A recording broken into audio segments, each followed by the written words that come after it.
Hello বন্ধুরা, তোমরা সবাই কেমন আছো? আশা করছি খুব ভালো আছো, সুস্থ আছো। আমিও কিন্তু খুব ভালো আছি। তো আজকে করব ডিম আলুর বড়া। তো তার জন্য কি করছি তোমরা পুরো ভিডিওটা দেখতে থাকো আর আমার সঙ্গে থেকো। তো প্রথমেই দেখো আমি কয়েকটা আলু একটু সেদ্ধ করে নিয়েছি।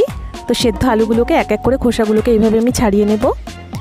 তো যারা আমাকে দেখছো, আমার চ্যানেলটাকে সাবস্ক্রাইব করেছো, তাদের অসংখ্য ধন্যবাদ। আর যারা নতুন বন্ধুরা এখনও সাবস্ক্রাইব করোনি, তারা কিন্তু অবশ্যই সাবস্ক্রাইব করো।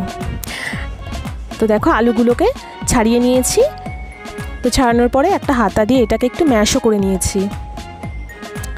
তো ম্যাশ করার পরে এর মধ্যে আমি অল্প করে দিচ্ছি পেঁয়াজ কুচি আর দেবো একটু কাঁচা লঙ্কা কুচি। এটা মিডিয়াম সাইজের একটা পেঁয়াজ আমি কুচিয়ে দিয়ে দিচ্ছি এর মধ্যে,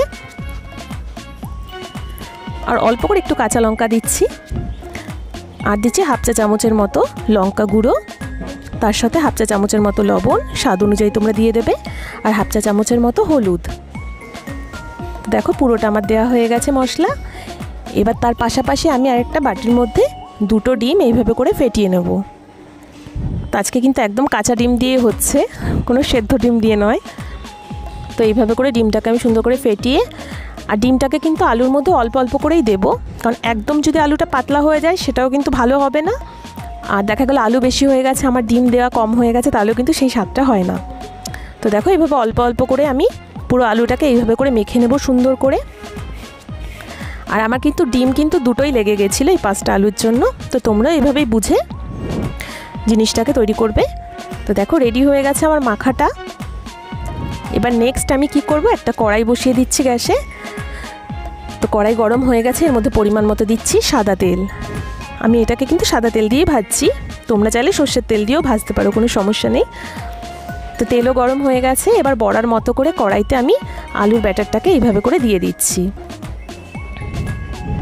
আর এটা আমার কিন্তু খেতে ভীষণ ভালো লাগে। আর আমার ছেলে আছে একটা ছোট্ট 5 বছরের, ও কিন্তু এটা খুব পছন্দ করে খেতে। তো বাচ্চাদের এটা ভীষণই ভালো লাগে।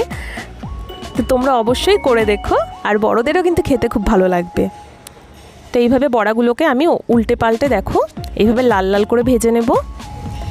এটা কিন্তু মিডিয়াম হিটেই আমি করছি। তো এইভাবে করে একটা পাত্রে সব বড়াগুলোকে আমি নামিয়ে নেব। তো এইরকমই লাল লাল করে তোমরাও ভেজে নেবে। আর যে কিন্তু গরম গরম ভাতে ডাল দিয়ে কিন্তু এই বড়াটার কম্বিনেশন কিন্তু অসাধারণ। তো এবার নাও দ্বিতীয় ব্যাচটাও কিন্তু আমি দিয়ে দিয়েছি। তো এক পাশ আমার হয়ে গেছে, আরেক পাশও এইভাবে করে সুন্দর করে উল্টে দেব। তো এবার উল্টে পাল্টে এই বড়াগুলোকেও আমি সুন্দর করে লাল লাল করে ভেজে নিচ্ছি। তো দেখো এই বড়াটাও কিন্তু আমার হয়ে গেছে।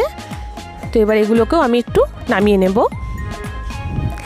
তো দেখো ডিম আলুর বড়া কিন্তু আমার একদম রেডি হয়ে গেছে। তো আমি এটা তোমাদের একটু অল্প করে পেঁয়াজ রিং রিং করে কেটে আর সস দিয়ে এটাকে পরিবেশন করব। তো আমি তোমাদের একটু টেস্ট করে এবার বলি কেমন হয়েছে। অসাধারণ, যেমন খেতে হয় ভালো সেরকমই হয়েছে। তো তোমরা অবশ্যই বানিয়ে দেখবে। এখনের জন্য